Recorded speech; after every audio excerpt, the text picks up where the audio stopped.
I am 64 years old this year. After overcoming one deep wound in my life, I met my husband and built a family again at a later age. My husband had also lived alone for many years, and because we both shared the pain of losing a spouse, we supported each other's loneliness and lived warmly together. I have one daughter. My husband had 3 grown children, an eldest son, a second son, and the youngest daughter. They were new family to me, but because they were already adults, I always approached them carefully, treating them with sincerity and affection, as if they were my own children. On birthdays, holidays, and special days, I always invited them over, trying my best to create time for us to be a family, but they always kept a certain distance from me, not too close, not too far, always somewhere in between. Only my husband would comfort me after every gathering. When we were alone, he would hold my hand and say, "Things will get better with time," as if he understood how hard I was trying. But that precious happiness we found later in life was shattered when my husband passed away. After battling cancer, it felt like the sky collapsed on me, an unbearable sorrow. Yet, in the empty space he left behind, something unexpected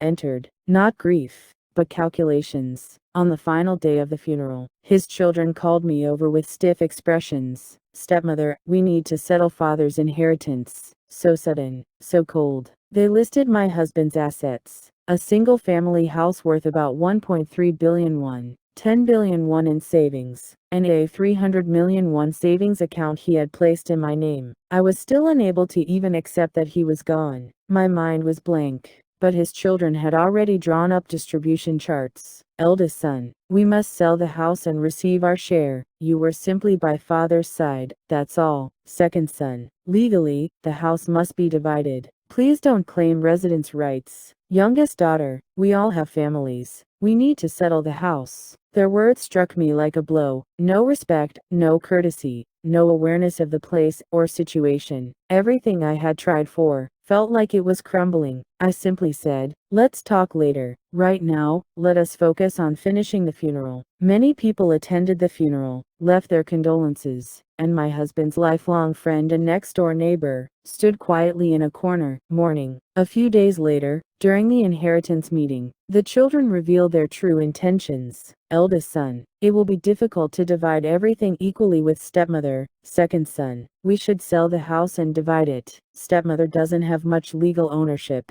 Youngest daughter, that house is where our real mother lived. I listened silently. What they didn't know was this: I did not want my husband's wealth.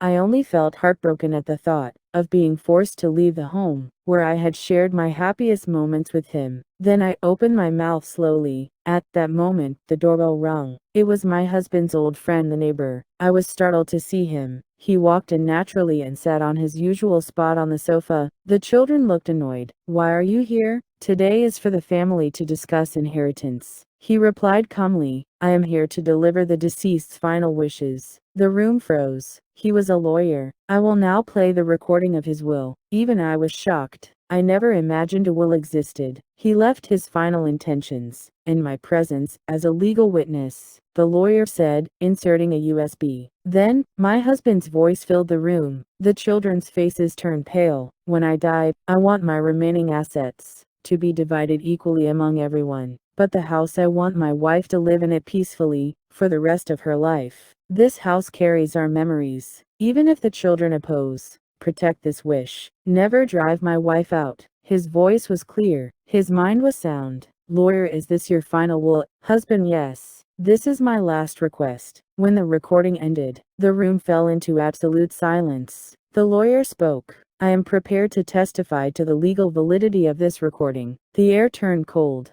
The agreement reached that day was lifetime residence rights for the wife. The recorded will be accepted as the deceased's legal intention. The children could say nothing. Then I looked at them, and finally said what I had held back. "Your father worried about you until the very end." I continued. "All of his assets, you 3 may divide equally. My daughter will not receive anything. She already told me she wouldn't." Their eyes widened in shock. "I don't need any money, but I will keep this house. When I pass away, the house will be yours exactly as it is. You may record this if you wish." Only then did they finally understand. why their father loved me. All the moments I cared for them came rushing back to them. The eldest son spoke first, trembling. "We're sorry, truly sorry." The second son covered his face. "I'm sorry." The youngest daughter cried silently. In that moment, I realized my husband's words, "Things will get better with time," had finally come true. He repaid my efforts, even after leaving this world. After everyone left, I played the recording again. "This house, I want my wife to live here peacefully. This house holds our memories." Quietly, I whispered, "I received your heart. Thank you and I love you." If you have experienced something similar, or know a story like this, please share it in the comments. I will share it with our subscribers.